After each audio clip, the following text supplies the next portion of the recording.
Hello everyone. Nice to meet all of you here tonight, this evening actually in Riga. So we are going to start, and at first we will have a presentation which was prepared by you and your colleagues from Lithuania. And so we will see, you did like a research yesterday in Riga streets, so we're interested to see the results. And after that we will have a discussion with several experts from Latvia and also from Estonia, and you all will be very welcome to participate, and so we can discuss all these important issues for us, why young people are leaving and why they are coming back or not coming back, what we can do so maybe to improve the situation. So welcome your colleagues, and let's start this presentation.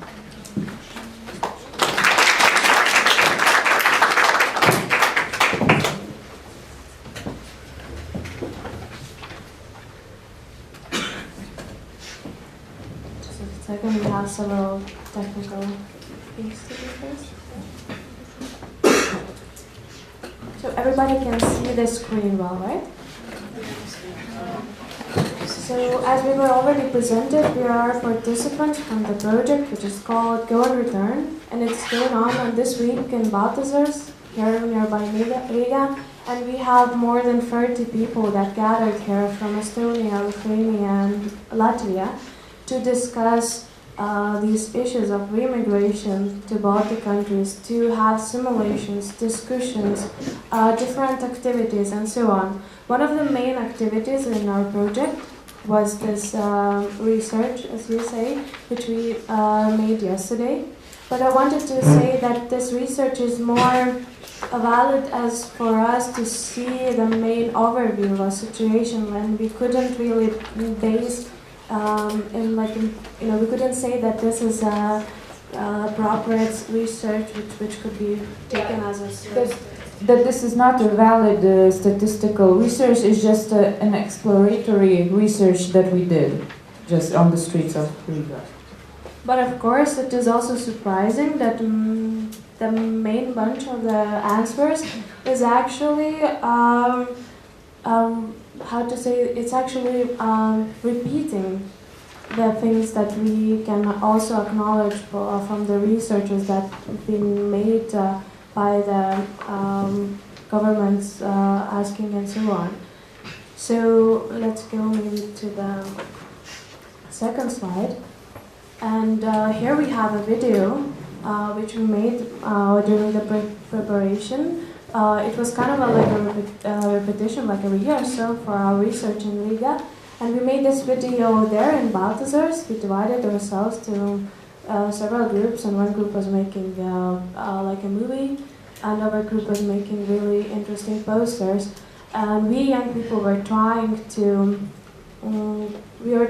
create some kind of a data that would give the first vision to anybody who watches it, that would give the first, the main understanding of what is going on now in Baltic countries and how people feel about it. So, and you can just get to know our group better from this movie. So, yeah, let's watch. Yeah.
this was our perception, but we wanted to know what other people think as well.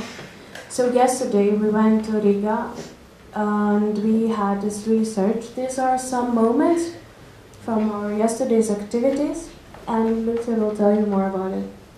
Yeah, so we interviewed approximately 200 people yesterday on the streets of Riga. We went to the main districts of Riga, like Kengargs, Tika, and others. And we wanted to ask their opinion about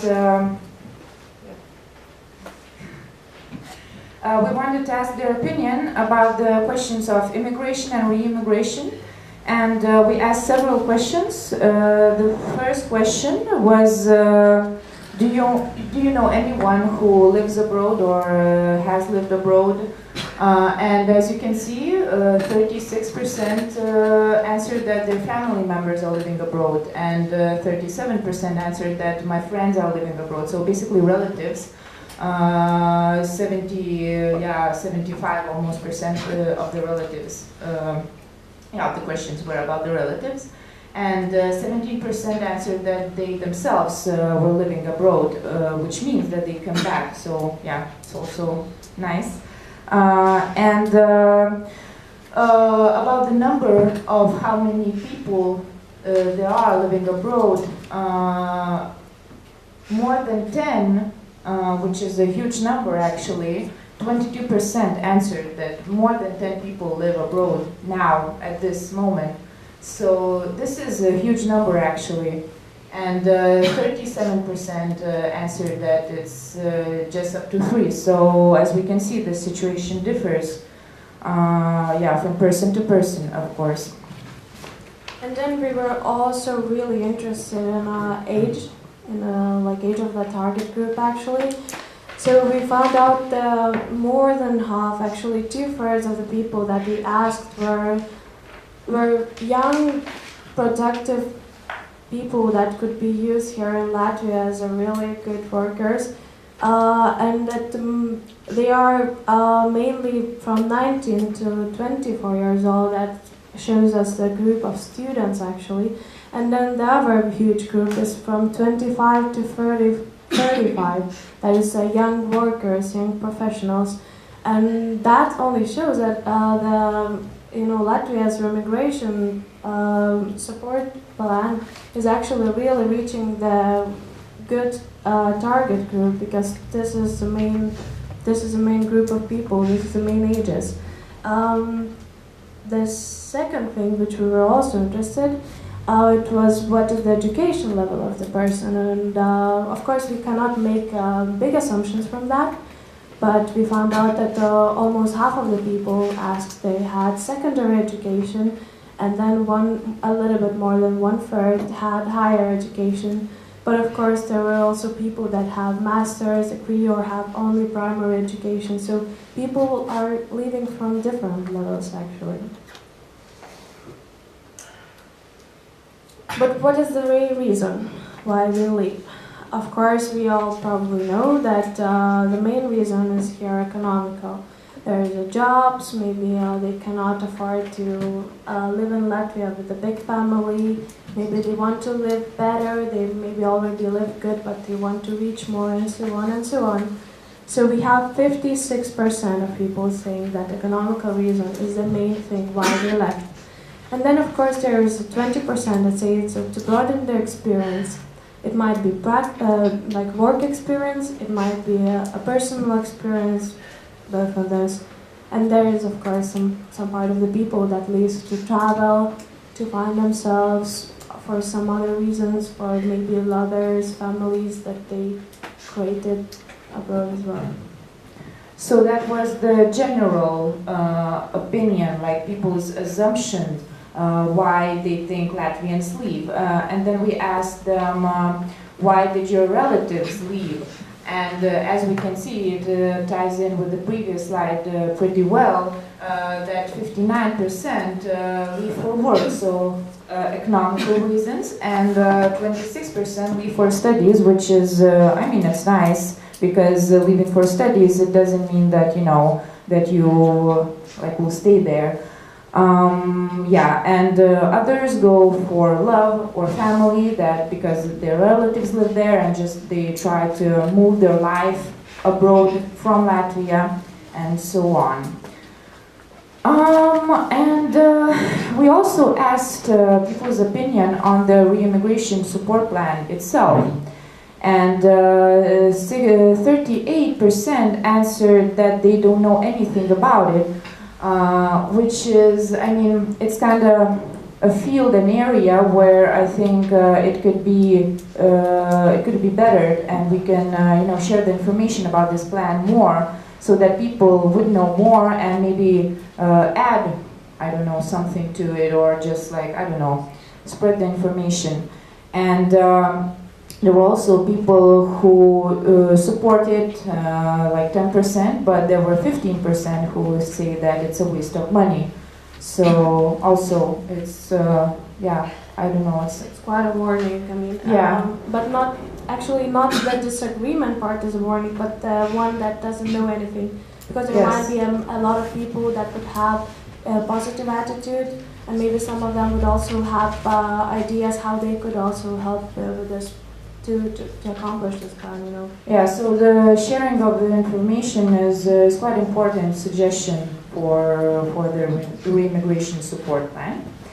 And finally, we asked them to come up with a sentence to motivate the people who live abroad to come back. And we had various different answers, and there were opinions such as, they went abroad, they are traitors of Latvia, they shouldn't even come back. But there were some nice things that people came up with, and now we want to share a little movie, a couple of minutes about their opinions and how the research was being done in general. Yeah.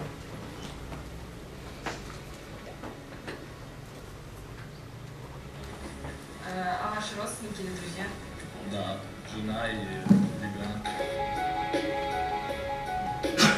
How many people approximately total? There are options like up to 3, 4 to 6, 7, 10, more than plus. 10 plus.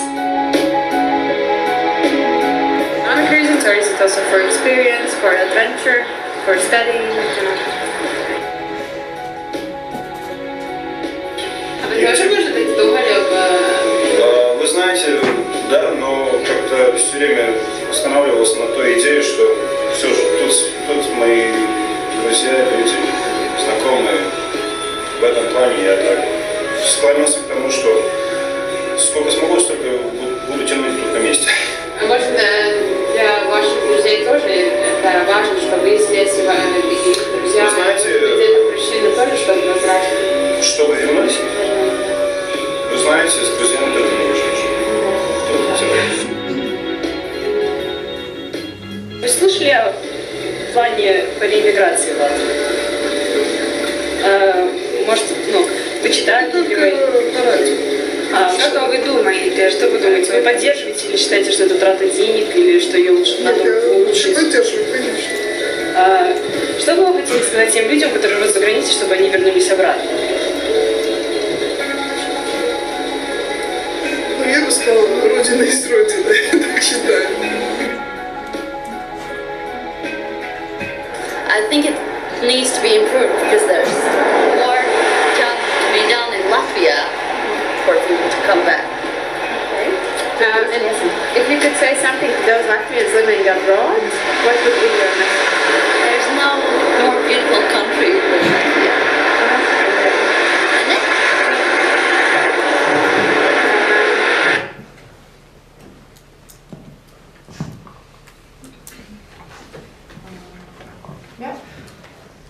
So there were not more positive answers than that. Don't get sad. There were a lot of people that are saying that the Latvia is really beautiful country, as this lady told to her son as well. And now we want to share one more example of a positive attitude to this issue, because the situation is actually getting better, and all the Baltic countries are trying to improve both governmental and non-governmental actions to invite people back and then to have them here and to have them happy. So this is going to be an example of a Lithuanian movie, which the team which was coming here for the project from Lithuania, they created it in order actually to show this positive attitude and also encourage other people not only to like their country but to tell it to others, and to encourage those that are abroad maybe to come back to just and to prevent permanent emigration in the first place, just not to motivate to re-immigrate, but just to prevent immigration. So this is gonna be with the subtitles.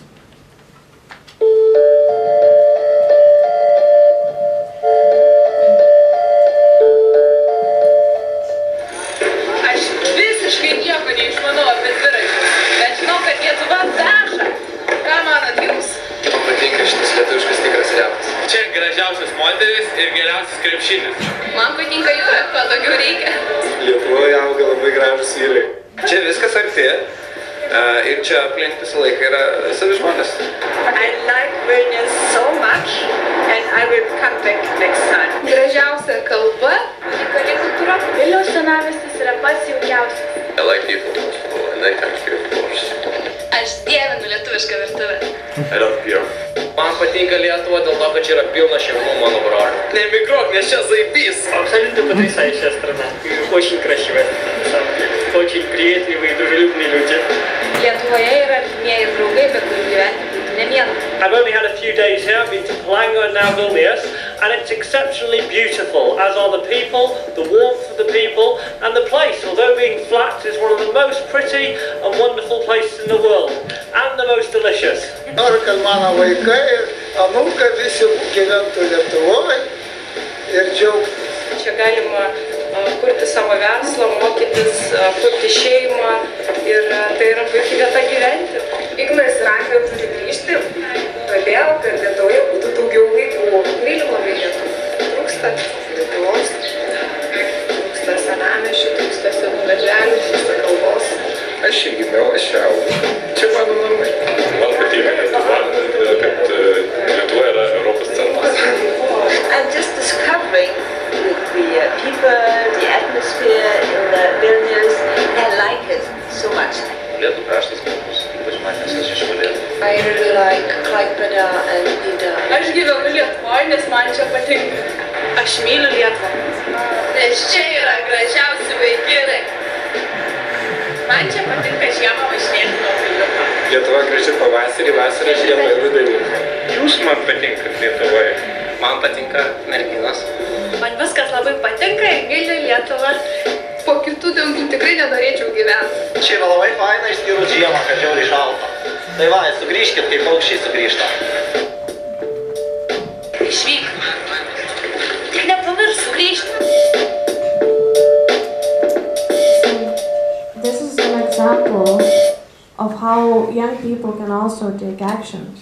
Although it's a little thing to do, but it gives a really big influence, because this video was also spreading in the social media, and now we're also sharing it with you, and these kind of things matter. So I think we are coming out to the suggestions, and like one of these things is that we suggest you to encourage simple, regular people to take more action in these changes.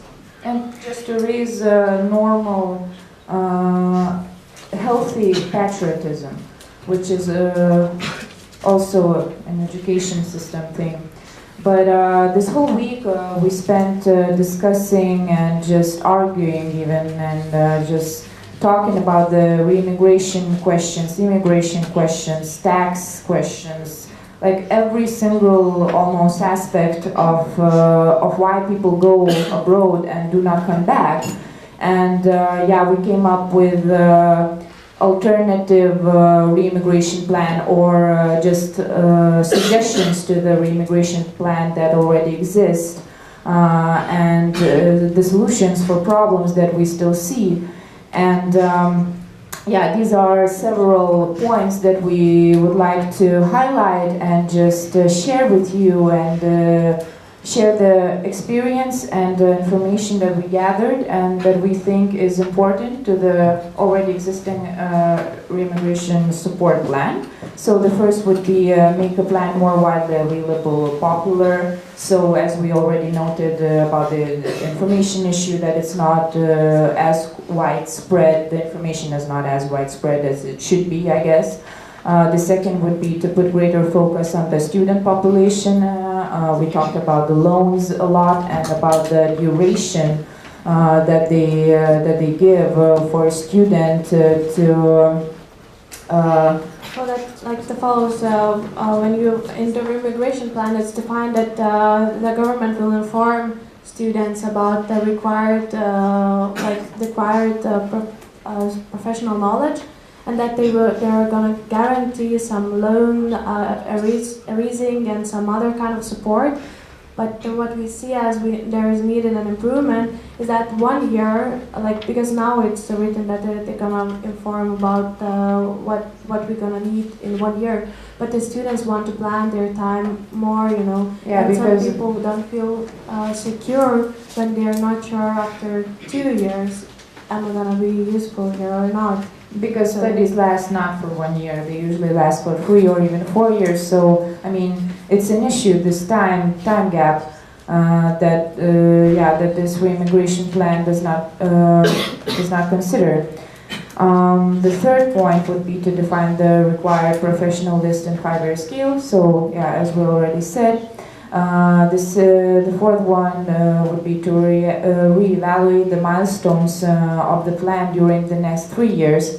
So we just think that the re-immigration plan should be more defined, and the time scale there should be more considered, like deeply, like I don't know, more scrutinized. I don't know. And of course, like we understand that it is hard to do, and the government is also not the, like, you know, the Ministry of Magic, and they also cannot like know everything, and they cannot count all the, you know, like send all the money that we're gonna have. But as much precise as possible.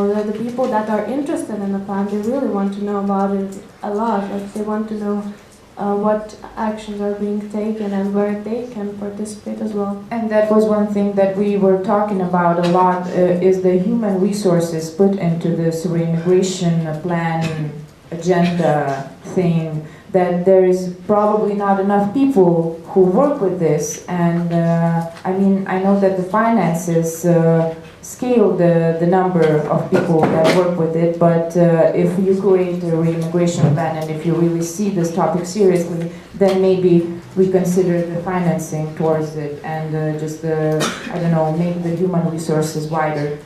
And the last one would be foster the creation of new businesses through better conditions. Do you want me to comment on that? Yes. Okay, so we encourage government to actually create better opportunities for new business creation, maybe to try to cut out some part of the bureaucratical process, try to maybe have some, you know, how to say, tax losses or and so on, so that new businesses would be more welcome here in Latvia and in Baltics in general. But overall, I think these things are being like tried to improve maybe at the moment as well. But everything in the end goes to this thing that there is a need of more human resources. And what we can do, first of all, as we saw from our research, is to inform people.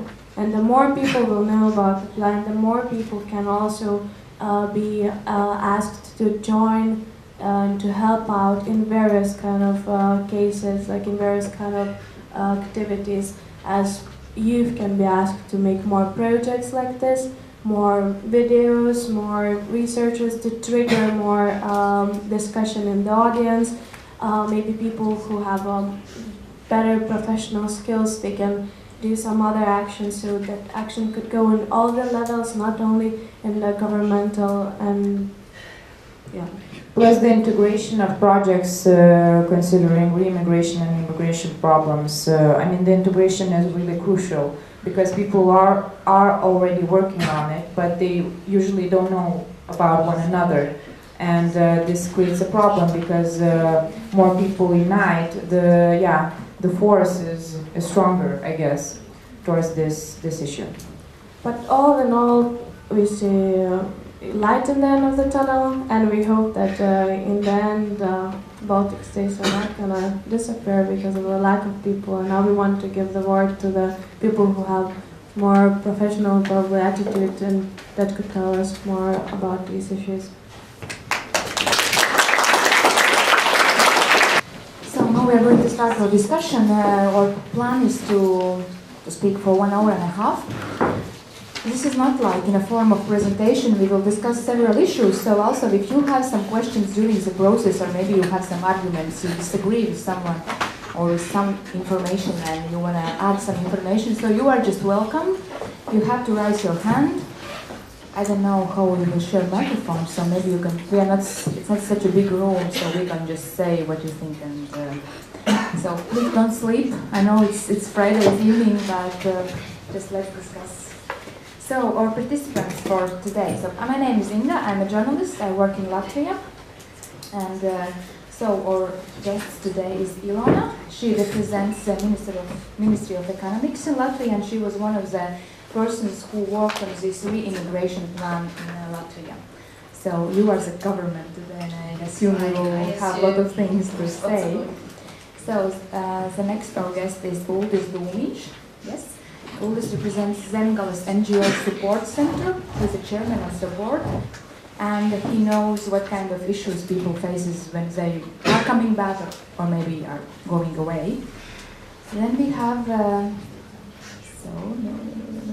Janika Nemoja from Estonia, and Janika represents a young person who also had lived in abroad for several years and now is back, and you are also in touch with young people, so you know their attitude and mood. Then we have a representative from, in Latvia we have a very popular organization called Mission Possible. Yes. Not Impossible Mission, but Mission Possible. And it's really, they are doing excellent jobs. They are taking young people and sending them to schools as teachers. And the main goal is to show that you can also teach in an interesting way and make all the process more interesting. And our last guest is Aldis Austers. He's a chairman of European Latvian Association, and he is more in touch with people who live abroad, maybe already, especially if young people, maybe their parents had moved like many years ago and they were born in these countries, and Aldis also has this feeling what these people think about and what's the mood. So, but I wanted to start with Ilona because you heard from the first presentation and it was all the time mentioned the government this re-immigration plan. This summer our government finally, after several times and trying to accept this plan. And I also checked out there are several steps like action plan, what we should do. Could you please tell me more what had happened since this July, what's already happening? So we have started, of course, working with the plan activities, but I will maybe shortly introduce you with the support measures which actually are foreseen in this plan. And so there were several areas of activities. One is we wanted to make sure that one-stop shop where you can find all the information about re-immigration or about issues which are important when you come back. We wanted to make sure that job vacancies are available at one place for everybody. Because it's one of the main things we saw also in the presentation, that if people have jobs, they will probably come back and they want to see what the salary level would be. And so we have done utmost the best to make sure that there's just one point where you can find all the job vacancies, which means we have put together government publications from Latvijas vacancies. We have put together state employment service vacancies where employers put their vacancies, and also we have managed to connect it with the database of private registered companies. So you can find everything from the one spot, so you can look for different kind of vacancies. Of course, we had to search on each of the websites separately because there was no intention really to replace all the private players in this country. But we have managed to really put it on one page, and that's, I think, a good success, because it actually took quite a bit of time because each organization has its own procedures.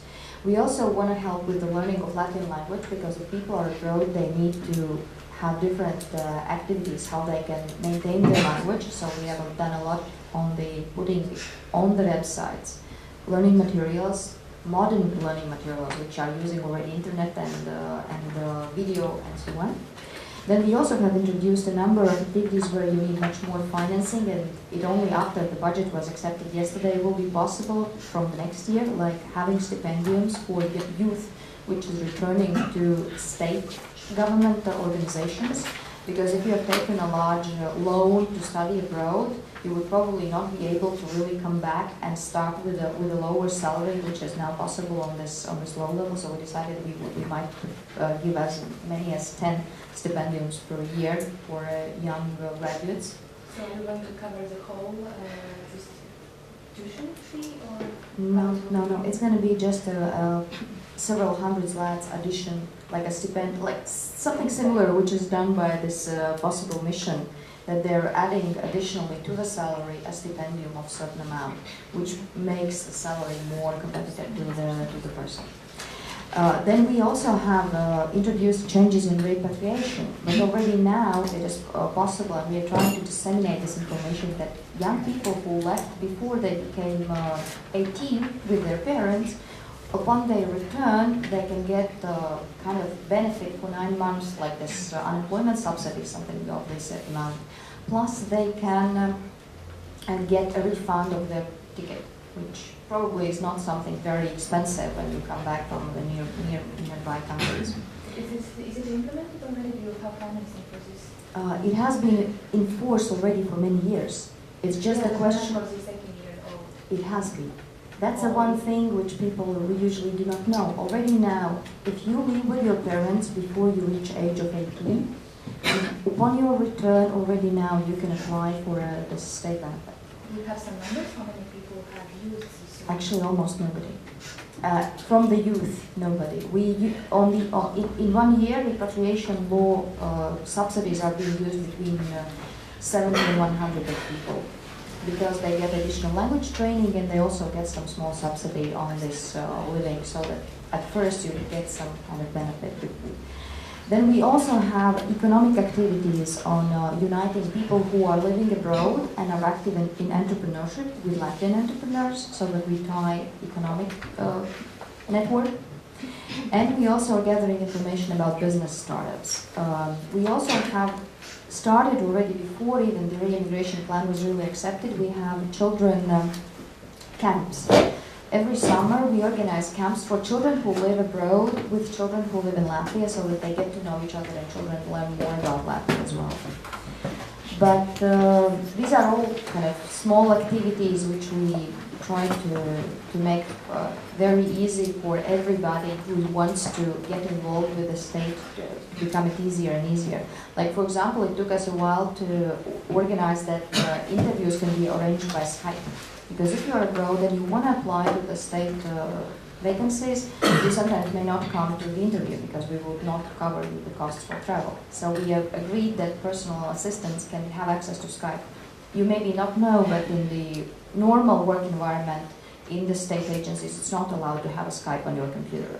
So that was kind of exception for personal people to really have this kind of equipment. Because it's a cheap way, but still it's a very potential threat for security, let's say so. That's how I think people explain this. But my main comment after seeing all these notes was actually that if you would ask people in Latvia, have they heard about National Development Plan and do they support it, wouldn't you get the same answers? That they haven't read, that they haven't seen, that they haven't actually been involved in this plan? You disagree?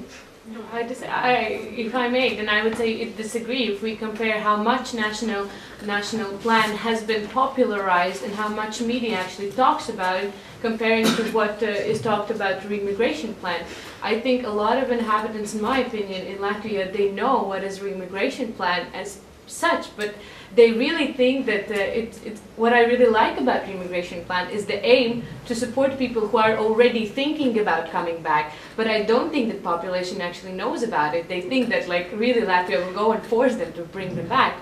Well, national plan, it also states that we should, in the immigration plan, you state that we should be a bit more careful not to mix it with a national plan. So I think it's a bit also not correct now to compare that people know it as a national plan. So I think national plan is more popular than the immigration plan. Yes. Well, I would disagree, because if we look at the statistics, which is obvious how much publicity has got the re-immigration plan and how much publicity has got the national development plan, and as we have as a government, we maintain this kind of statistic. We see that actually re-immigration as a topic and as an attention from the journalists has been much more widely publicized than the national development plan. I just had a note when we watched this presentation that actually was the target audience for this re-immigration plan people who live there. I think the main target audience should be people who live abroad and who are thinking about this to come back. So the question is, last question so far for you would be, so we could also have other speakers to come to speak. How are you promoting this plan for people who actually live abroad, who are the main target audience? We have several activities which mainly will be involved with the NGOs which are working with the people abroad. So I hope that Aldis will also more comment on this, so we hope we can have a discussion. So Aldis, maybe so you can take the microphone, I don't know. So yes, so maybe you could explain, actually now would be the question, how much about this plan knows people who live abroad and who are the target audience? Do you have kind of impression? I assume you don't have questionnaires done, but do you have some questions at least about this plan? Yes, actually, hello everybody. I'm a member of the group who wrote this plan, and I must say discussions were not easy. There is resistance within the Latvian bureaucracy and also within Latvian society to make substantial steps towards the euro. We face this problem on every day level but we are happy about the plan because it is something, at least something, finally. It's not very little, but it's a good start. And the success of the plan will depend, as you also mentioned in your presentation, how the plan will be improved. If it will need improvements, government should come back to this plan every year, I must say, and to write and make new proposals. As to the publicity of the plan, the media actually gave quite a lot of attention to this plan when it came out. But the problem is very few people read it. And it's nothing new for Latvian media, so. Well, that's true, but it's also for the people. Some people, maybe they looked, but only very few, what is inside the plan. And as Ilona said, nobody applied for assistance for young people to return. Although there are many, well not many, but few who have returned to Latvia recently. Yeah, but that's my question. You can't expect from people go to like economic ministry homepage, look for all these 1 million number of documents. That's why there are people like you who know what people think. You go abroad and you meet them. So that's my question again. So how do you reach the audience?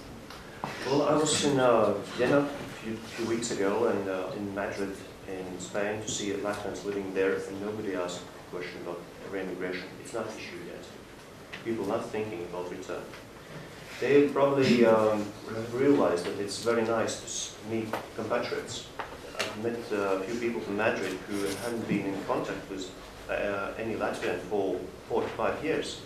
And then suddenly they've realized that, that it's somehow interesting to see another Latvian and to talk in Latvian language, and it's interesting to be together. But nobody is thinking of return yet. So I think there is no actually need to advertise this plan because there is no demand for this so far. The people are not demanding this plan, but the point is the government wants more people to return. So we would expect more effort from the government side to popularize this plan.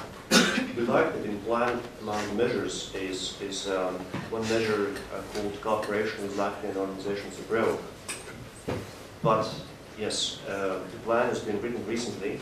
The Parliament approved the budget yesterday, so we hope that with next year we will see some financial support and that we could advertise this plan through our websites. For what do you need? For what do you expect financial support? Well, what we do maybe a few things. We represent the organized communities of the people who are living abroad, but still they're patriotic. They want the Latvian people to meet each other. And we organize events, so social events, and then we maintain communication networks. We run websites, we issue newspapers, etc. So we propose to use these media to advertise the plan. What we need of course some financial support, because these websites these are run on donations of people, but these donations are a bit too short to develop these websites into modern tools of communication. So we would expect some financial support, and then we would just put the materials on our websites, send emails, and this is what we have also discussed within the working group, that the government should use more modern tools to reach people.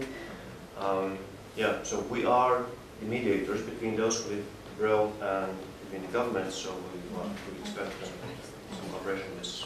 Aldi, have you read this re-immigration plan? I did actually. I got to know especially it. For this event, especially for this event. Actually, to be honest, I don't think I need a microphone. I have a very low voice. To be honest, it's very complex and it's not very easy to advertise. If we are talking about how to advertise it, how to let know people abroad that there are some kind of options like this.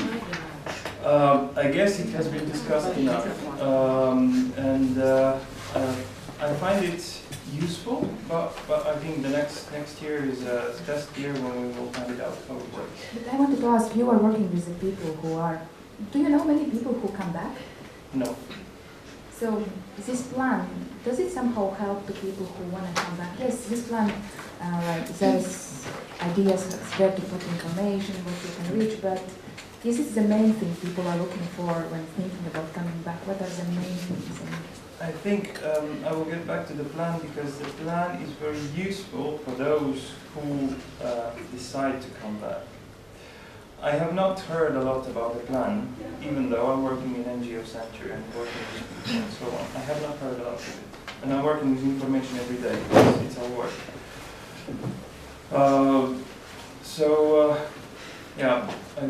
Okay, now you know about this plan. Yeah. And so what? Yeah, so how are you going to use it? I don't think a lot of things will change. I don't think so.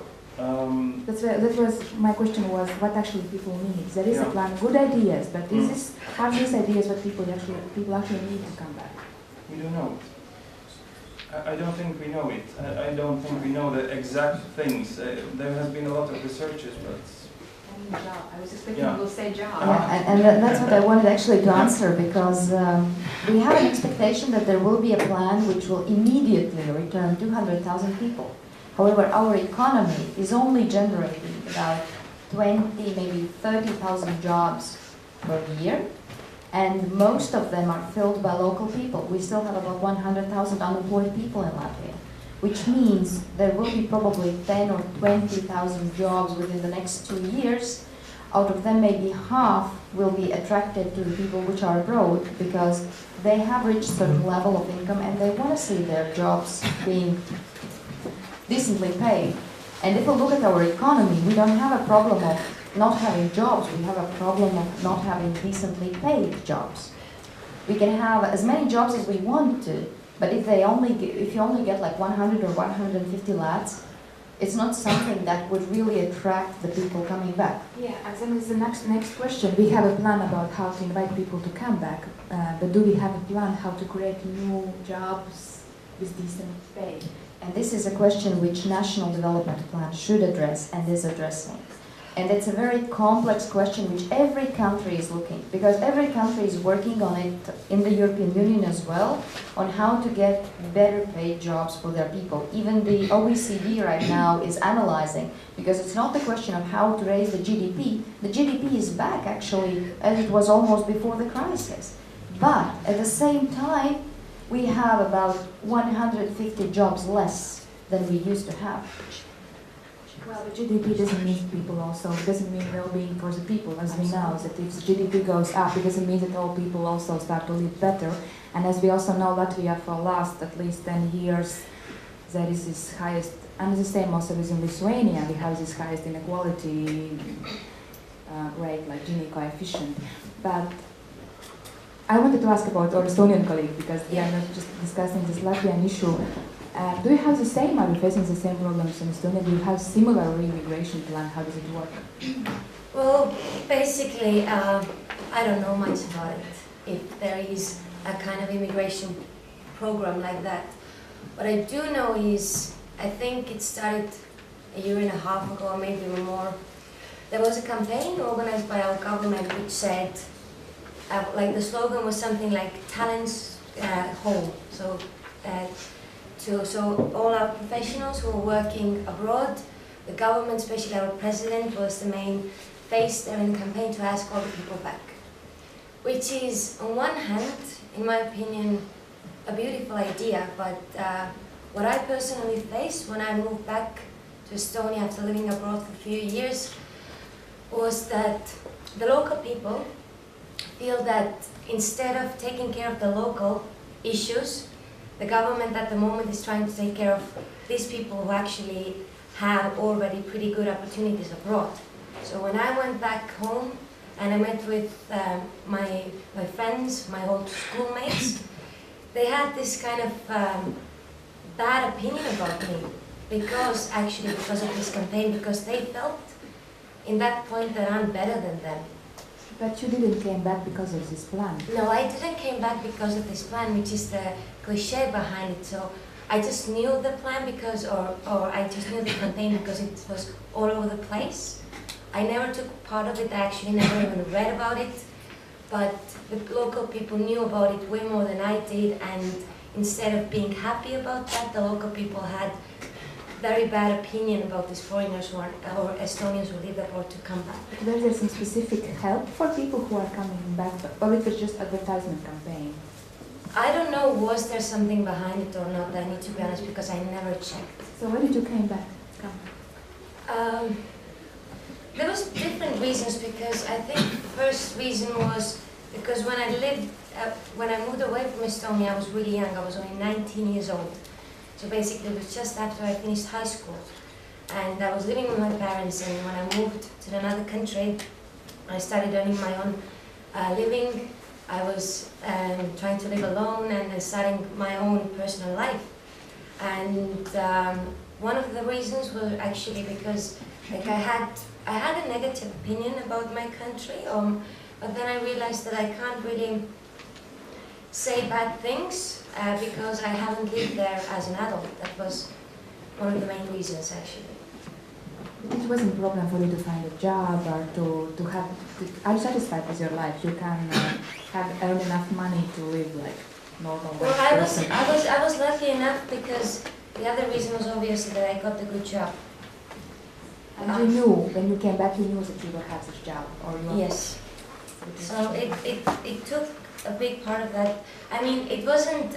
Maybe it was, if we put it in numbers, maybe 40% of my decision was also that I had this job there.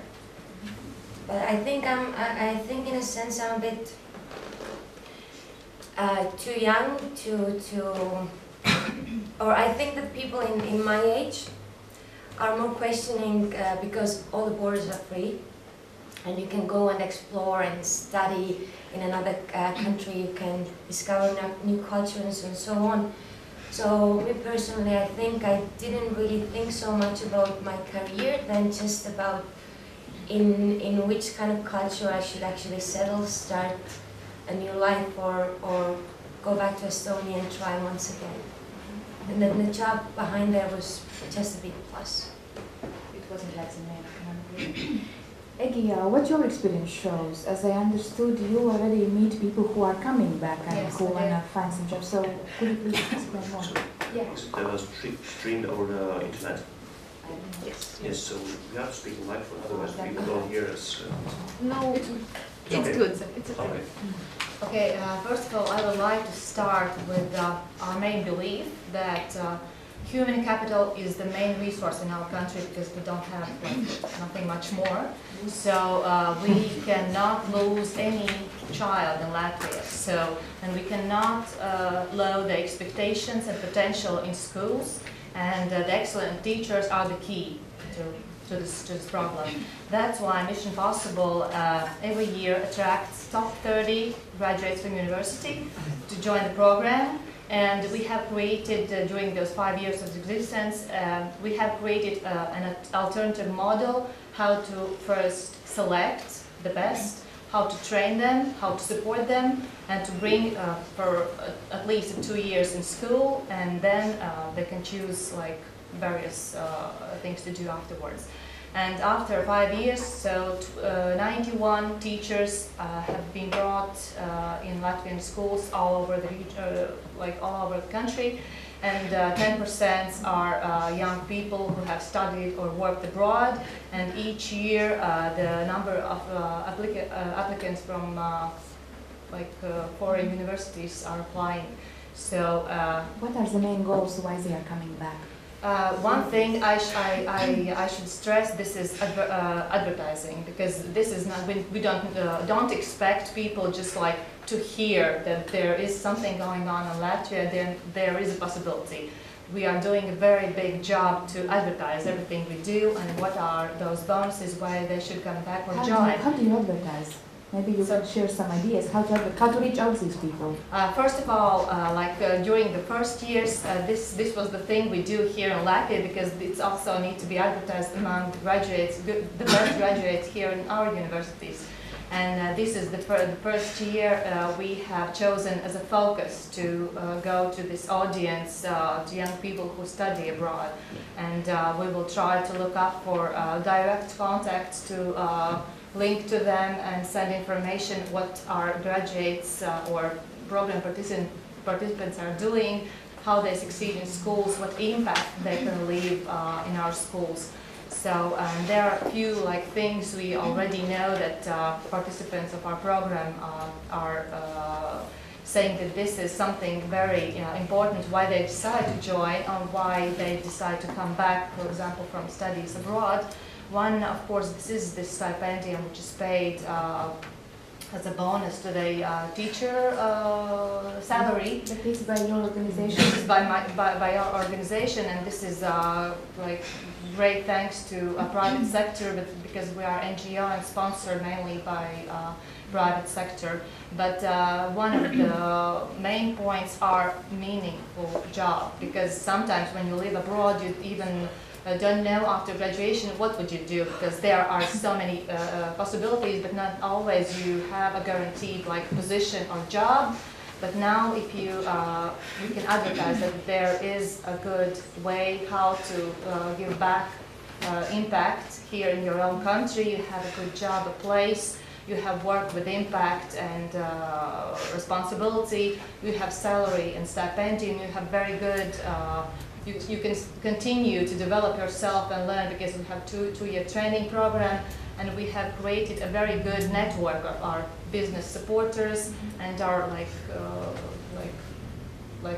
new leaders who are our graduates. So is the Latvian government will also have this special funding for Latvian students who had studied abroad and then could pay some kind of bonus in Latvia? It would be also very important. It would help. For those who study abroad, I think so, because our stipendium helps them to realize from, I don't know, for first couple of years, they know that this salary will be sufficient for them to start new things. What happens after?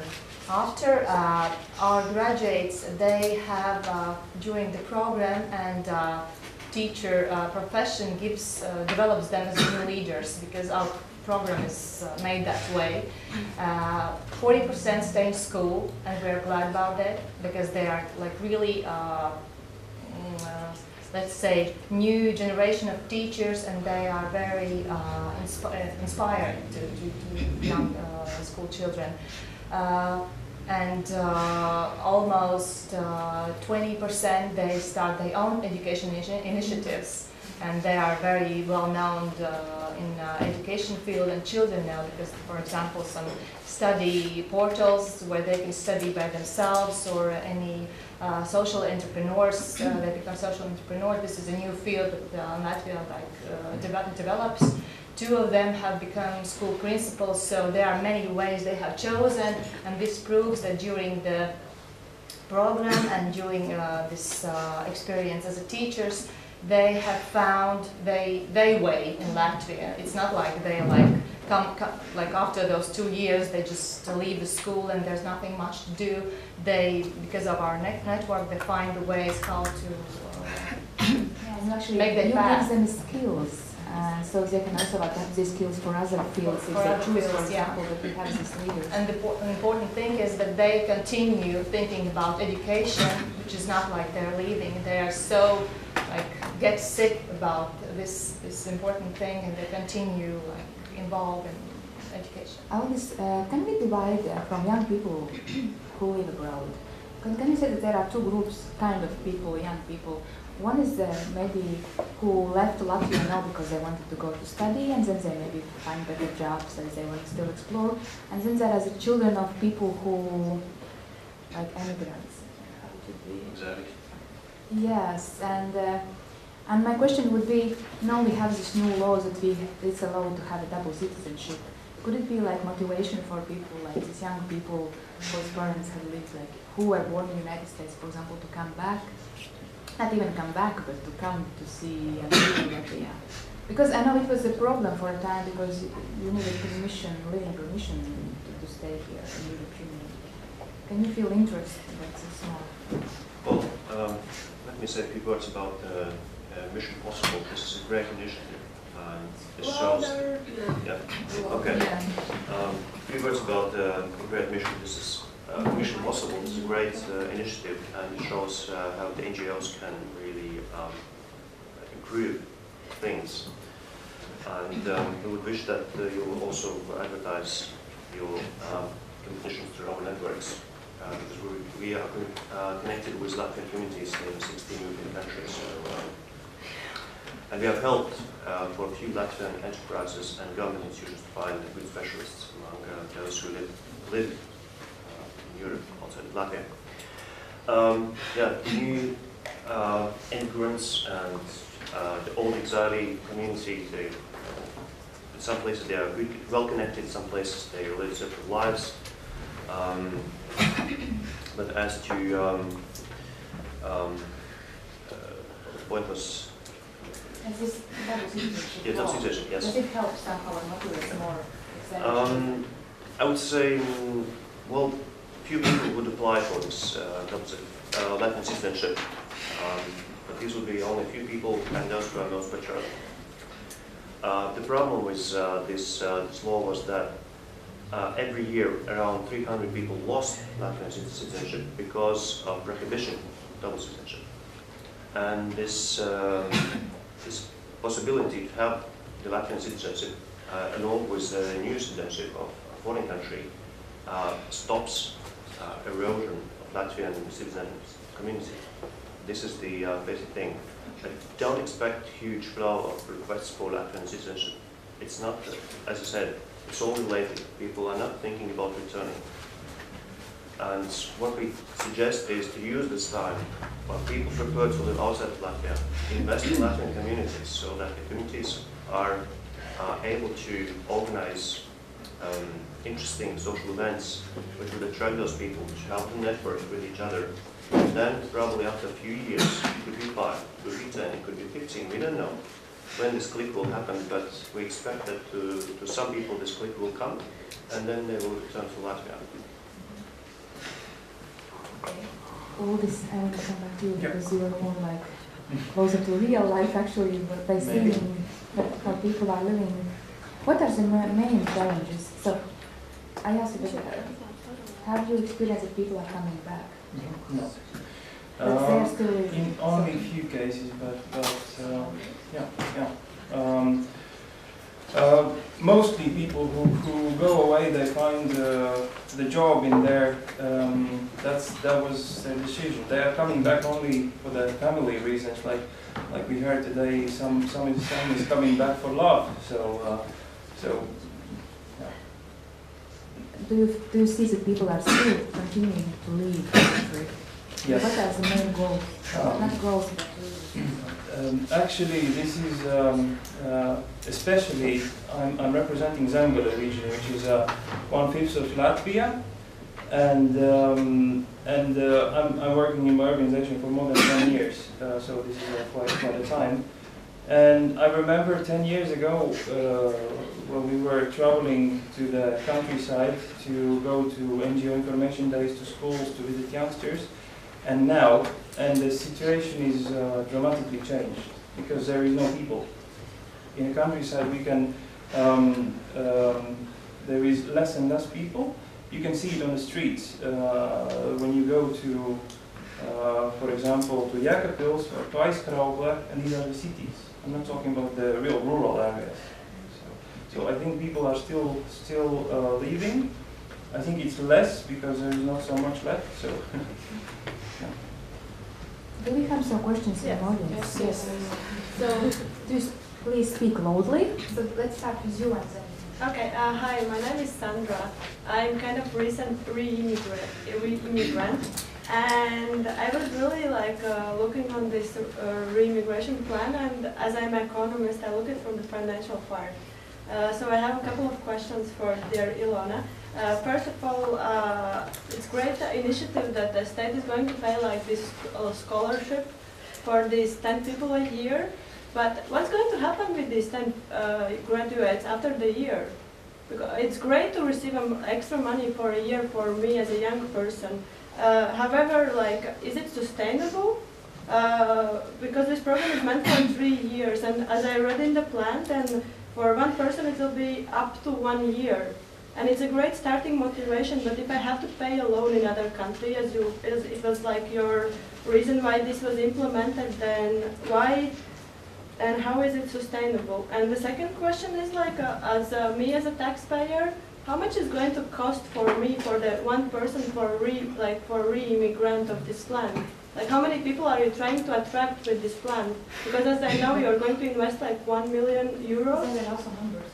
Thank you very much. I would put different KPIs for the plan, because there's one key performance indicator on how many people return, which I do not think that this plan is about. One of the key performance indicators is how many people will register their CVs in the state employment database and will start really thinking about returning. Because as I mentioned previously, if we can probably have up to 10,000 vacancies which are only interested in levels and approximately interesting for those people, then we probably cannot expect that each person who is coming over will really find a decent job. And then there were some people which want to make their own businesses. I've met several people from abroad who have been living in abroad, who have gathered their money and come back. And this plan only helps them with information. But the question how long it's going to take for them to find their business niche and to raise the money for their startup is something that we will not be able to influence. So for us, it's very important to really measure the right things which we can measure. And sometimes it's even more important that maybe some person who is right now living in UK becomes a distributor of Latvian company. Or maybe if we can find one export manager, maybe we will get another 20 jobs in Latvia just because we have another good export manager. But then the other question was about sustainability of these loans. So we believe that after being attracted to the government, finding out, first of all, showing up their skills, people can go up career ladder, because it takes about 6 months until you get the higher level salary in the state administration. So in about a year's time, you can already be not a senior referent, but you can be already a head of the unit, which gives you a higher salary. You also get some other bonuses from the government when you have worked at least 1 year, so it will become more attractive to a person. Plus, person will be more engaged because they've seen what they can do. And I've seen a number of foreign students which have come to the state administration right now with burning eyes and belief in what they really do because they see a purpose in it. So it can be how we attract the people to the public administration, but if they will be good, and if that's going to be their right place, they will stay afterwards because they've moved up to the career ladder. It's the most difficult thing to get into this level, because if you start to work, you have to start quite from the bottom. I'm sorry you didn't answer my second question about how many people do you tend to attract with this re-immigration plan? Like, not about talking about registering CVs, but like you should have like some vision about how many people will return. No, but I want to know like how much would cost for one re-immigrant. Like, I mean, I know there isn't a plan, but how many people of audience have actually read all the plan with all the numbers? I still think that we will not measure by a re-immigrated person because there are some activities in this plan, like for example establishing this job advertisements. Last year we got 5,000 people back without actually investing even much more than just talking about it, because it will depend on our businesses. So you want to see a return on investment on this particular part, but it's part of the very large complex. And our main thing is, which actually was also identified by you, can we get involved, all of us? Because I have examples how when people have come, got a job, but a bad job because the employer was not good, and returned back. And now who's taking the part? We are all in the same ecosystem, and we are trying to create from the government side what government can do. But we cannot, like in a business case, you would see, okay, we are investing the money and we're getting back the return on investment. In this case, the government's part is to do its job irrespective of this return on investment. So, economist, I feel you basically. It's a cheap plan. It's not. The financing is very little to this plan attached, so no worries for a while. But this is an issue where the government diverts the resources, and we see that the building roads is a priority. Of course, the roads are in bad shape in Latvia, but the renovation of roads is in Latvia the dearest in the Baltic. So, I mean, again, this how you measure the investment in humans or in infrastructure, it's already. I didn't talk it, I'm sorry, last comment. It's not about that, but it's like 1 million euros.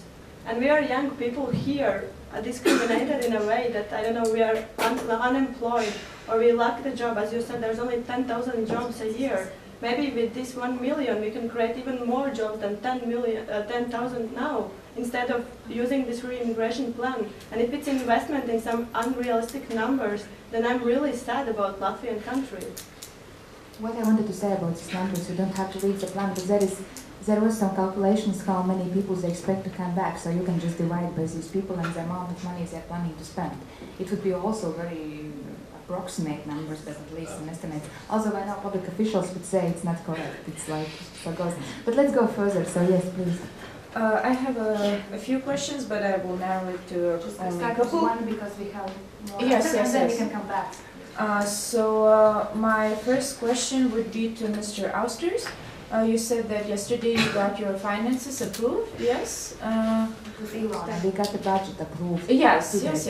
So my question is very simple. What is your next step? I understand that you locate the finances, but maybe you can elaborate on that one more. Like, what is your next step?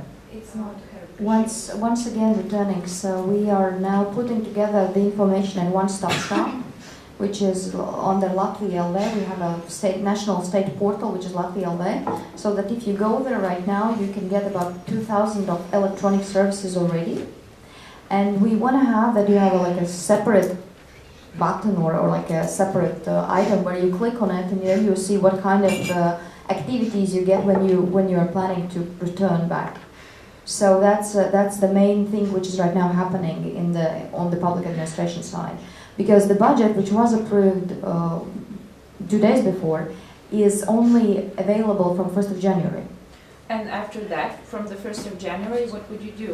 So I was mentioning this already in my opening remarks. Like, for example, Latvian language training development, like those stipendiums which we mentioned, it's another activity. There is a special item on economic forums. Each of them costs a certain amount of money and involves it. There are these children camps. It's another line of expenses. So basically you will focus on the steps that you already have and the issues that you already have, and you what about the innovations? Are you planning to do something? Are you planning to, as Mr. Austers said, like, are you planning to add to the plan? Yes, we have a certain schedule on which we are planning to review the plan every couple of years. Couple of years. Yes. Okay. So I think the autumn of 2014 is the next step when we are looking for. But on some of the activities, we will have a faster move on, because we have involved. This is one of the first initiatives which is intergovernmental, where we have like 10 agencies working on the different areas, because Ministry of Economics cannot do anything with the education. And it's probably do a little with, for example, some documents, or with the Ministry of Foreign Affairs. But what I've been doing myself personally, just getting all those people all the time on board and discussing on, okay, how can we interact better? How can we make sure that all the policies which we develop actually consider that we have 10% of our population abroad? And this is a very major thing that in most of policy activities, you just have to ask another question in the question mark. But this year, for example, now Ministry of Education is questioning all Latvian schools on whether they have people from children from abroad. And last year we did this kind of research in a limited area, and we found that in 20 schools there were children which have returned back. So it is already an issue today, even though the gentleman doesn't know anybody who's returning, well, we still have people who have returned already. And so these children, they have special learning necessities. So we have a special training for 20 teachers. It was last Friday when they were meeting all together, which are working with these children which have returned, and there are separate issues. For example, like, who could imagine that there is a problem that people who studied in UK, they write in caps? Well, in Latvia, that's a problem. For a teacher, how can you not write a normal, spelling? And this is something that either they have to adapt or they have to retrain the children. So there are special issues, and this is everything what the Ministry of Education is doing. And I would say every couple of months we have a discussion on certain particular topic, which then we try to solve out. And each organization is doing this part of the job, because we have some job which does Ministry of Culture, like these camps are coming from the Ministry of Culture. Job advertisements, actually it's done by Ministry of Welfare, because it's their agency. So my part very often is just to coordinate the activities. But the plan is evolving. It's not like sticking to the... No, absolutely. It is evolving. But it's in all the policy documents of Latvian state. It is a must that you have to review the results and the achievements, also the financing. Because we just got the budget approved the day before yesterday. I still don't know what part of it has been approved, because there were some parts which were taken off and they reviewed and so on. And that's, as it took them 14 hours to accept the whole budget. I didn't follow the whole 14 hours. I'm sorry, we have a question there, and then we can get you. As a person, I'm paying tax now in Latvia. I'm working here, I'm young, and I feel discriminated, because I also have, my friends have also the loans and everything. I should then, it's like, I want to go abroad, so just to come back and get like extra money because I want to stay here. I feel discriminated sometimes as well. So what shall we do? Shall we ignore the people who are left?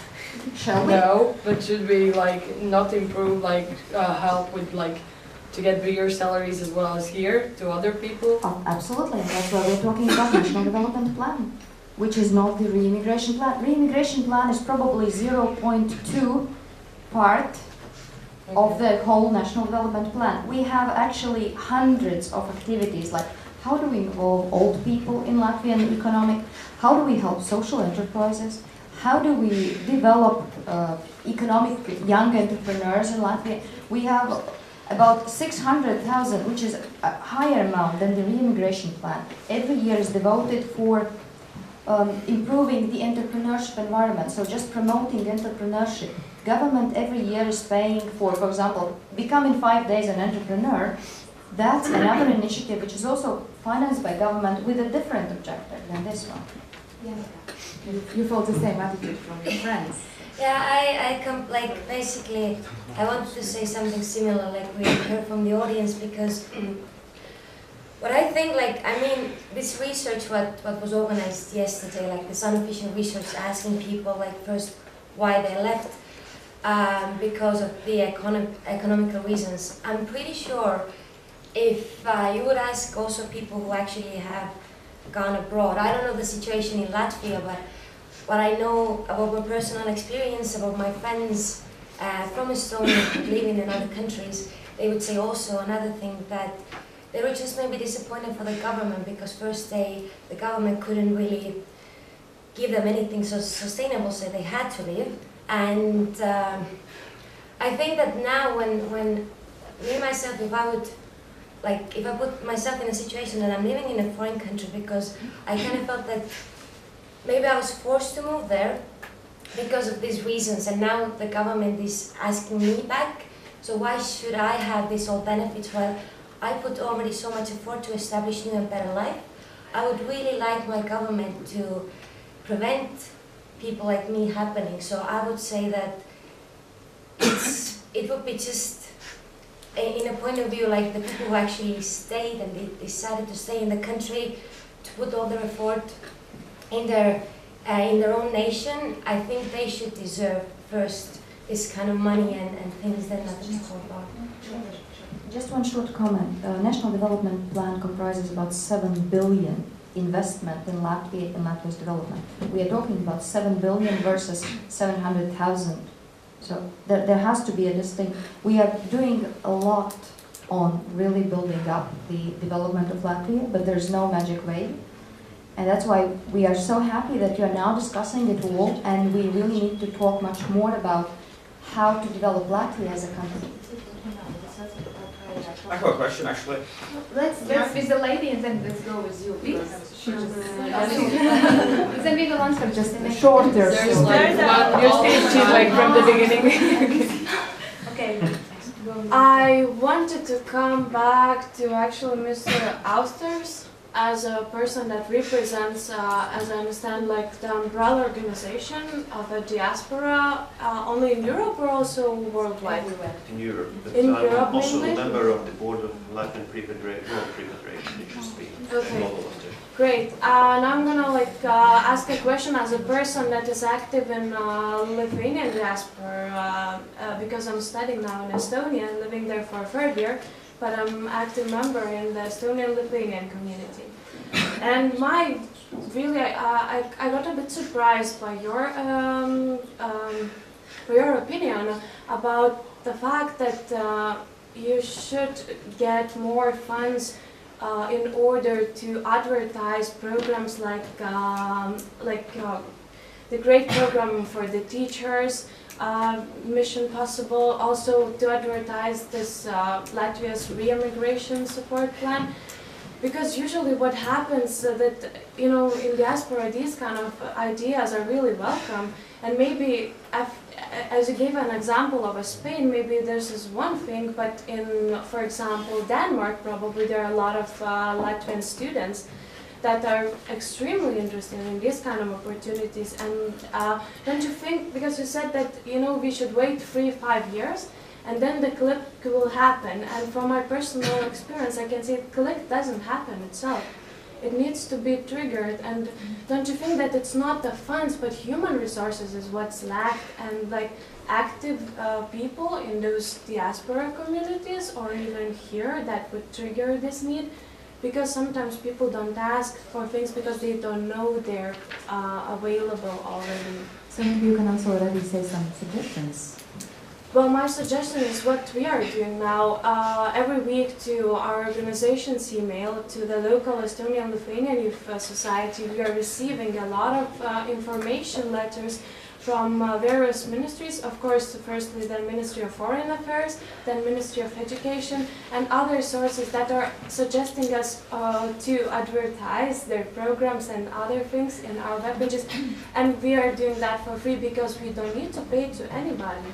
And I see it as a priority of me as a volunteer, as a person that works in that organization, that this has to be a priority for the people that are leading the communities. So Aldi, how do you exchange information and how often do you communicate with each other? Well, we communicate quite often, but as I said, we represent those people who want and who are willing to join the societies. Yeah. And this is about 5% of those who have left Latvia. Yes, it's not. So in order to reach other 95%, we have to use better innovative measures. Do you have an idea? What would be innovative? Let's start with things people like to have. This is the social events. It's simple. In order to organize social events, we think it's important from time to time to bring somebody from Latvia, a good artist, but it costs money. But I like this idea. This is the one thing. Another thing is, yeah, please. I am doing the same in Tallinn now. And I understand that cultural and social and events are extremely important because that's how we can drag more people to there. But when we drag the people, we have to be really motivated to spread this information because for me it doesn't cost. It costs me 2 minutes of my time.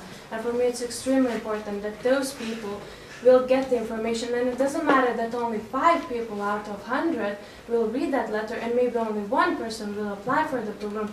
But I have to send the letter. Okay, I will be more precise. And I will not ask money for that. Thank you very much. I think we understood your point. What was the last information you sent out in your network, and from which organization maybe it was? Are some Latvian ministries using your network to spread, like you said, you received information from this and this ministry in Lithuania? How does it work for you?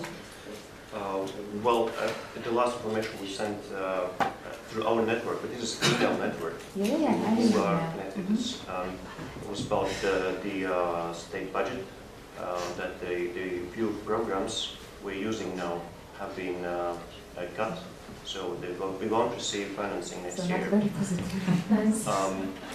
And I mean, what is happening? Of course, it's all voluntary work. Yes, but you need some money for investment, and you said you need to create websites. No, let's stop. No, just do you say that the government doesn't support diasporas in general enough? I mean, the financing is very little, was very little, and is even smaller, which reaches the organizations outside of Latvia. This problem, for example, I completely agree with you that people would like to be involved in popularizing Latvian events like Riga 2014. Next year, Riga will be the capital, European cultural capital. But in order to organize some events, you need a room. You need to rent appliances, sound equipment, and so. So you need some small money, and this is a problem. The seed money in order to activate people to do the things. Yeah, I have a small comment in regards to this, because we also, when this year we have this focus, like how to get in contact with those young students studying abroad, and we found out that there is no tracking way. Do we know who is going to study abroad, where they study, in which countries, which universities? How can we reach them? We don't have any tracking system.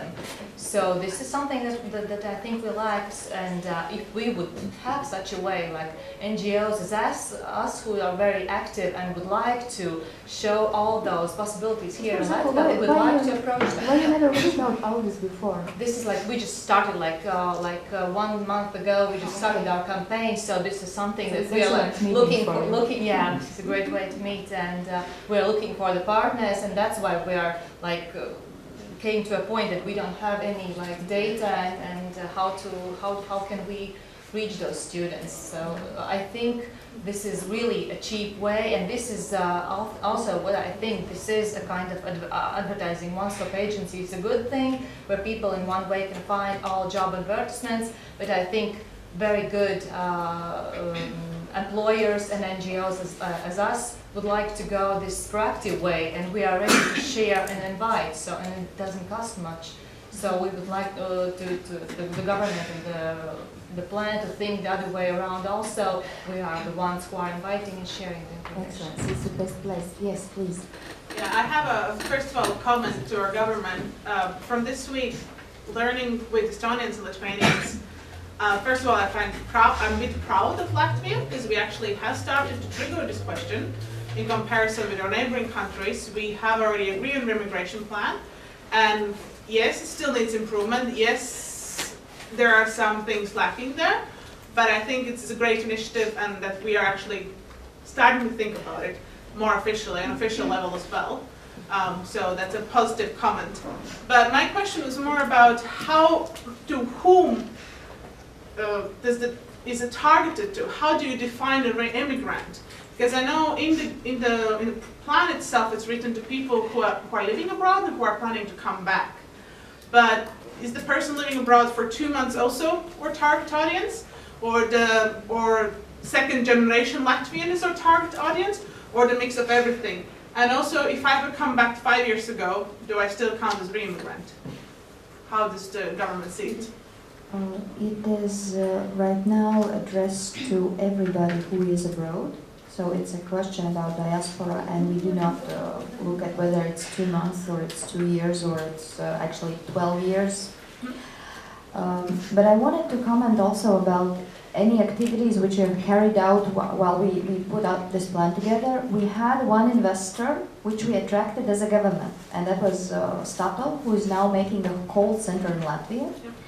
And they decided they want to make this call center with 200 jobs in Latvia, but they said, well, we need employees with Scandinavian languages.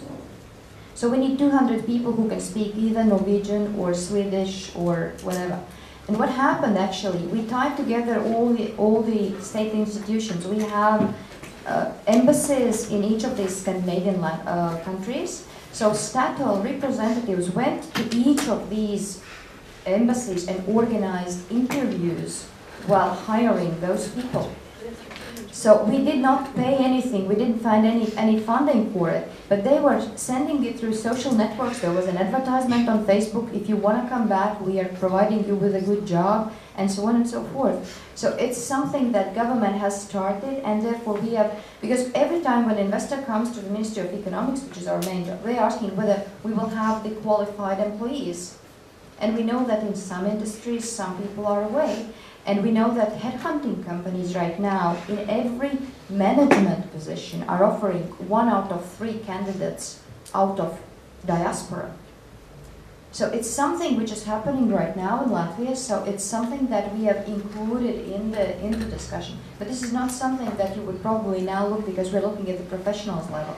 Because company can grow faster, and Latvia can grow faster if our companies are successful. And successful companies means they need experienced people. And then they can also help young people as you are. Because we can provide, let's say we can do it, jobs like it used to be in 2010 and 2009. We had about 100,000 of these temporary jobs for particular people. But it's not sustainable because we spend that money and it's gone. However, now we have attracted this company which will employ those people. When they will be back, they will be employed, they will be using cafeterias, they will generate revenues from the abroad. So this is like something which we really found very important, because I cannot guarantee right now a job for 200,000, but even if I can do it for 200, I think it's already a very good way. Another question? Yes. Yeah. Again, I'm sorry. Should I stand up? So, Okay, sorry. Hi, everyone. I'm Ilona from Lithuania. And I have a question which is maybe not related to this plan, but just like in general. I would like to ask about internships, because in Lithuania, internships for graduates, because in Lithuania, for example, if you have already graduated, you can't just go to company and be like trainee, even if it's not paid, but you want to work for, not for money, but you want just to gain experience, and later you want to find a job and say, hey, see, I have experience, but it's impossible, because it's like, it's illegal in Lithuania. It's only, when you're a student, you can go to company and do internship. And I know it from my personal experience, because I was going to some companies and they said, oh yeah, we are really sorry, but we can't accept you because it's illegal. But now in Lithuania, like I think this year, they're trying to change something due to high unemployment rate. They're trying to to do that, you know, that young graduates could work for companies and just sign agreements. And of course, it would be great if, you know, it would be paid a little bit. So I would like to ask how situation in Latvia, and is it the same or?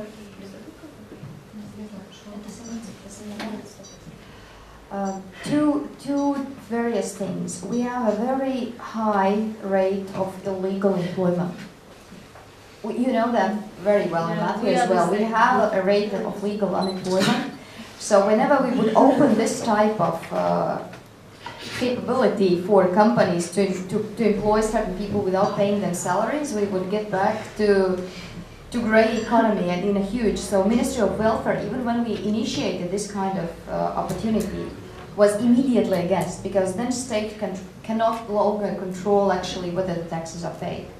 So what we have done within the re-immigration plan, we introduced the possibility that for now, only if you study in Latvian university or in Latvia-based university, you can go to the scholarship to work with the company without this pay. But what we did, we said that actually if you sign a contract also with the university abroad, you can take those people on board and provide them with practice. So this is something that we actually included in the re-immigration plan so far. But we do not think that really working without pay is good, at least in the business side. But what we want to do, and at the same time we introduce one law, which is right now in the parliament and will be passed very shortly, that it is a possibility to work for an NGO. And this is going to be a much better opportunity for people who really want to get the experience, that you can work for an NGO, and we have even social businesses registered as NGOs, and then for them you can get this kind of job experience, so that you can at least do not intervene with the real labor market as such. Because just 2 years ago we had a very major problem that companies were offered the possibility to get people for 3 months, and what a lot of retailers did, they were hiring a person for 3 months and then laying off and then taking the next one, and they were abusing the system. So we have to be also very cautious on actually not creating any incentives on really abusing our people. Because you all need to have money for working, really. Well, you need to eat something as well at the very end. I had an advice, actually, when you were talking about internship. In Latvia, we have a possibility to work in an NGOs as a volunteer. And for that reason, we have a specially made program supported by European Social Fund. Actually, young people are getting not a big money, but still that every month they get a scholarship. Yeah. And the other one is, I would suggest to use European Voluntary Service, which is going to be active also for the next period of EU funds. So this is a good opportunity. It's kind of positive emigration because those young people are coming back.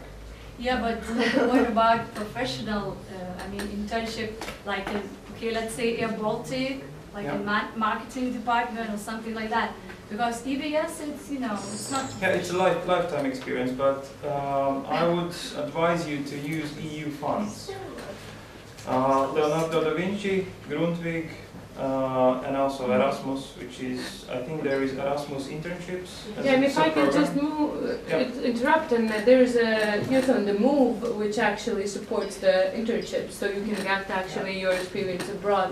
It's just European commissions and it's professional, so you don't need to have and it's paid internship, so it's... And if you're not student? You don't need to be a student to do that. No. As an example, currently we have European Voluntary Service volunteers just finished in Nicaragua, one project, in Kamchatka, in Russia, in Jordan, and also a lot of projects in Europe. Just a little advertising. Thank you. Actually, I have only two questions, because there's like big money and I suppose it's important. So I want to know who will be responsible if the project will fail, and who chose you to write it. So basically, who are those guys who are like trusting you, and also who will be responsible if it won't work, and you will have a chance to do it again if it won't work, or how it's happening? If you're checking it like every year, or But Ilona answered, there is kind of review you have to do. No, I mean, it's minister. But also the question would be, what do you mean by fail? When you will define that it failed? For example, it doesn't work. How? What does it for mean? example, Does no it one's work? coming back, so No one's coming those back. 5,000 is the same like number in the next year. Maybe it's even less. So it's not working. Who chose? I did. I was the one who actually yeah, absolutely. So I was the one who made a proposal for my minister, which organization should be. So you are like standing beside which like organization in a government? I am representing Ministry of Economics. So I am working Līdz? at Paneļdiskusija. Economics. Economics Minister Daniels Paneļdiskusija. Ilona was a deputy of the leader of But I am the advisor of the minister. So when we decided that this is actually an issue, and when we actually decided that this is an issue, actually when we made a 5-year long-term employment prognosis, so we have there was a suggestion for the government to make a long-term forecast for the jobs, and it exists. It's currently is also published on our website of the Ministry of Economics, so you can see in which areas we see that there will be insufficient labor force. But there is one major definition on which the scientists say, if no government interaction will be done. So these forecasts are based on current policy scenarios, and they really believe that government should change something in their policies so that this forecast is not like it currently looks like, because there will be some surplus of labor force in certain areas, and there will be a huge lack in certain areas. So you can see in 50 different professions all the long-term forecasts. And then we saw that already in year 2016, we will not have sufficient people in the workforce for the Latvian economy to continue the growth. And so we thought that if we start this activation of diaspora, and you cannot make people to move just within one day, just like, okay, now we have a late. So what's going to happen on this year 2016, if we do not act, there will be a mass immigration again from the east. The entrepreneurs will force the government and there's, okay, we want to bring Chinese in. If you maybe remember in 2006 and 2007, there were certain ideas how economy then behaved. And we had a lot of people from, actually already now, we have Bulgaria already now. And so basically responsible is Daniel. Politically, yes. So he's responsible if it won't work. Yes, he chose his advisors. So if I do wrong, that's the question. Was actually. Thanks. So, but did you get the answer to your question? Yeah. It's okay, because I suppose because it's very hard to understand whose ideas is it, who is choosing the... The leader of this working group was actually from Providus, which is NGO. Yes. So we can blame both Providus and Mr. Kennedy. So finally it's your time. Yes, please, your question. Nico from Estonia.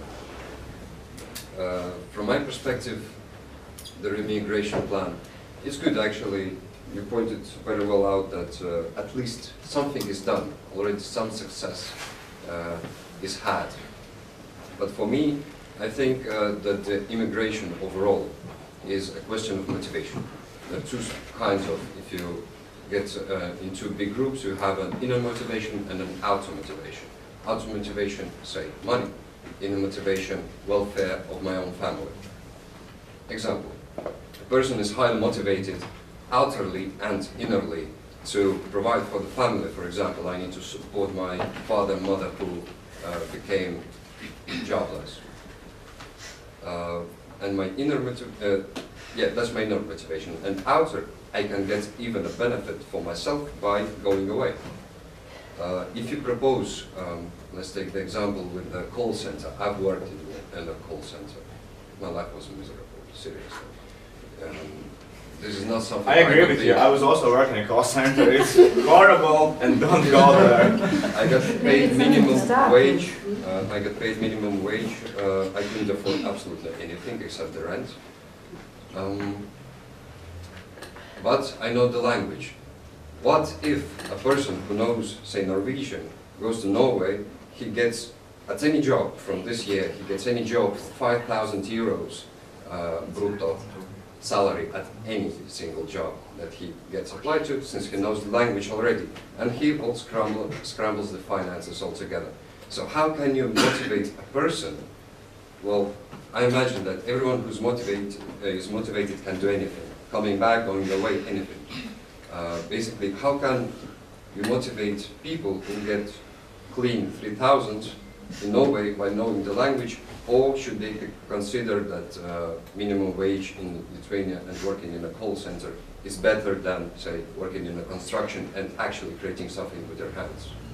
This is what Ilona, I think, actually answered by saying that we have this national development plan, which is kind of giving some plans how to provide more jobs with decent salary, which is the largest problem. And if you will have these jobs, then people will come back. But can I also well, I can just comment on this subtle case. Well, there is something. Well, they only could find maybe 50 people in Latvia. The other 150 they're hiring right now abroad. I have not asked those people in particular what salaries they get, but I'm absolutely sure they are not the miserable salaries. They would not come back.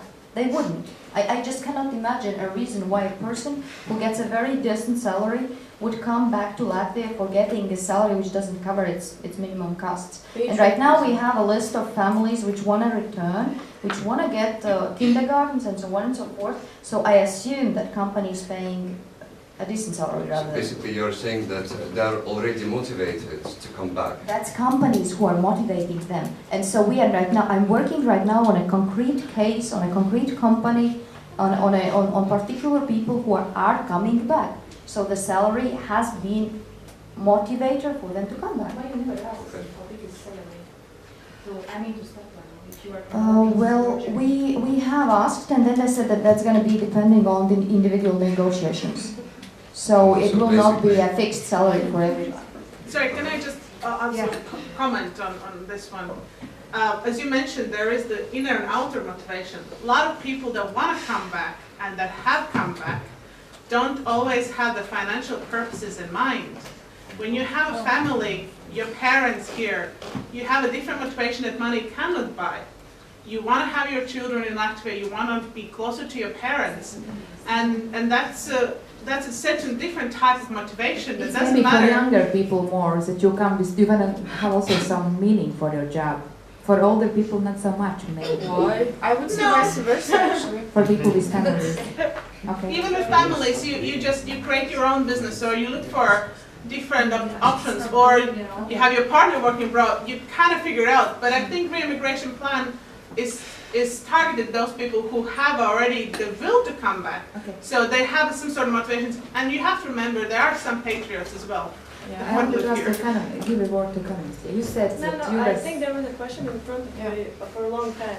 Yeah, I had actually two. We were all the time talking about the budget. So first of all, if you look at the national, sorry, not the national, but the re-immigration plan, there's one of the groups very specifically where you're targeting the state employment agency to popularize this work vacancies that you get. We were discussing this in the Latvian national group about how effective you actually put in these resources of money. I'm sorry I could not open the file and I couldn't say the amount which is planned there, but don't you really think that it's more effective to actually distribute this money to NGO for them, for example, like Zemgale's NGO that would actually like work hard, and I received their info letters, so I know that their info letters really come greatly. Then rather to make a marketing plan for the state employment agency to popularize the vacancies that are actually pretty much the same ones that I can find at cv.lv that it is. That's one question. And the second one quickly is that I would like to see your comment and also other comments, like how do you comment on the parliament's accepted law about the micro businesses, of that they're raising from 9 to 15, and how does it actually goes quietly nice with the re-immigration plan, where you really want to work to get people back to start their business, and now this is what you show, you raise up the taxes to 15%. I will start with the last one. Yes. Unfortunately, there is a coalition government, not one party's government in Latvia. So, young lady named Elina Siliņa has found it as her own flag for finding publicity, and she has been targeting on this, raising the tax, and I still don't understand what the logics behind it.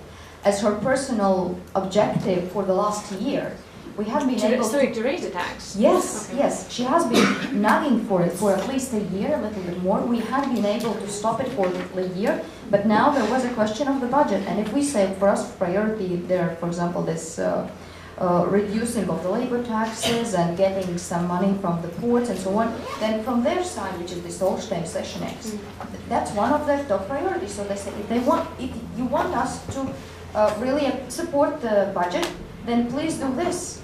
And the utmost, the best which we could do, we postponed it to the next year. I hope that next parliament will change. But how because it's a coalition government, so every of these parties makes his own priorities. Like the Nationals put the demographics together with our party representatives. They put this threshold on the living permits. So every politician has the right. So I can just say that as long as we have the coalition government, these kind of, I just don't want to. I'm very, very upset with this decision, but that was the best which we could do to really move onwards with this parliament initiative. So this is one, and the other one was about the state employment agencies for unemployment agencies. There is no financing foreseen. They are doing that within their own budgets. There's a lot of activities which we have shown, which government, we see that government, so we don't put any extra money but it comes from a state budget. Don't you think it's more No, efficient? it's actually Eiropas Foundation, which is the European It's written Foundation. there, in the plan it's written that it comes from a state budget, that's why we raised the question whether it's efficient. Which part then? I'm sorry, I don't have it's under popularization of the information. The first or second part? I don't remember, I think, because we put most of their activities, they were only aimed to within their own government. Yeah, because it's written there in the state budget, that's why we raised the question in the group. Yeah, but it's all within the Eiropas, so it's the EU, actually, it's writing Latvijas ministries and NVA budžeta ietvaros. So it's their budget which actually foresees participation in Eiropas, and they have certain liabilities which they have to fulfill. It's not something that we would put as extra money in the state budget, or we would, because there is a particular Eiropas network in the whole European Union, so each government has to do that. The Commission's request, there are certain activities which you have to carry out, and you can either do them or not do them. And as we are doing them, we're just putting them in the plan, and we're trying to use this money as efficient as possible. So if there is an Eiropas consultant going to the job fairs in Ireland and in UK, then at least what we can do, It's not about the job fairs, it's about like popularizing the vacancies that are available on state employment agency. So it's just popularizing the webpage actually. This is what it states. So we think like it's inefficient because I can easily go to cv.lv and find there whatever I like. So and they repost it anyway. But maybe I don't know. There's no real money underneath, so I just don't know why you are so. If there would be money, I would understand that that's a major problem that there's money dedicated for it. Yes, but this is an issue. You're certainly right. NGOs to do things more effectively and with more value actually. And we face this problem on every level. Latvia will have a presidency in European Union in a few years' time, and we have proposed as a federation of Latvian NGOs abroad in Europe to have a song festival at the end of Latvian presidency in Brussels, which would require some state financing in order to have the stage and things. Not very much. But then a bureaucrat a few weeks ago decided in government that the government would do alone and should send some professional choirs to that festival. So we have been undermined. But as the taxes is not really the problem here in Latvia. The taxes are the lowest in European Union. The problem is the general environment, business environment here, the court system, the education system. This is the bottlenecks here. Yes, but we have the highest tax burden on Darbspēks. On labor, but it's still in real terms the lowest. The share of labor If within you compare with the. all three Baltic countries, we have the highest one. Yeah, but. And we compete with Baltic Yeah, but countries. If you look at the Scandinavia, it's... Okay, don't But compare. But Scandinavia in has general, much higher, that's not higher the lowest rates. in Latvia than even the labor taxes. I mean, in the real terms, they are among the lowest. So we have time for last question, so. Okay, I have a small comment on the question, but question this time will go for Evie. The comment about what you said about that I didn't return because I came here for big money. I returned, like I support this previous comment that people who return at this point, they don't return, that they expect to earn like 1,000 euros as I did there before. But I came from different reasons. And that's why I was initiating this question before, because I don't think it's fair to put like a big sum of money to bring the people back. And the question about the Mission Possible, then I have to say you really do a great promotion in attracting people. For example, me, I a couple of years received a personal invitation to join your program. And I have a question for you. What do you have learned from the young teachers that have actually quit the program? I must say nobody quits the program. Whenever That's you enter, not true. Yeah. So when you enter a program, then you have there is a summer academy, and this is the first like step when you step in the program, and there's preparation before you start working in the school. During the summer academy, also some people decide this is not really for me, and there is an exit strategy when they feel that maybe this is not something like really I want to do like. For my next couple of years, they can exit. And it is true that sometimes, like for example, in the cohort, there's approximately 20 young teachers, and during a year, it happens that, for example, one person like really decides to leave, but there are like different reasons, personal reasons, health. Sometimes they are also in the middle of the school year understand that really being in the school, it's not like they call. But I would say it's like maybe my colleague can be more precise. It's a very like small percentage of people who can like not continue, because it's also, this is quite demanding. We have very high standards for those teachers. It's not only being a full-time teacher, it's also like attending very extensive pedagogical and leadership training. So sometimes, yeah, it's a very small percentage, but there are people who can really. But I didn't ask about how many, but I asked, like, I know that it's only a few, but what have you learned as an organization from people who actually quit it? Like, who didn't, it's not only personal reasons, like, but what have you as an organization learned? Because some of them, for example, have emigrated. Or went abroad, or. So you don't think that these people? What happens to them when? Now, what you as an organization have learned from this? Did you find your guilt kind of, or there is some kind of your problem as an organization's problem? Why is this? No, it's not about looking for problems. For example, if a person that was in the program, he was really good. He went through all this education process. He started to work in the school, and then he found out that it's not fair enough, for example, that those 20 people receive a different part of, like, different amounts of the work for the same salary that they receive afterwards. And that the amount of the work that one person, like, invests doesn't bring this joy that she or he was thinking it will do. Like, how do you cope with these for the next generations, or how did you have change, or have there been any learning experiences? We do, like each case, we really talk to this person and find out those reasons. And then, like in the,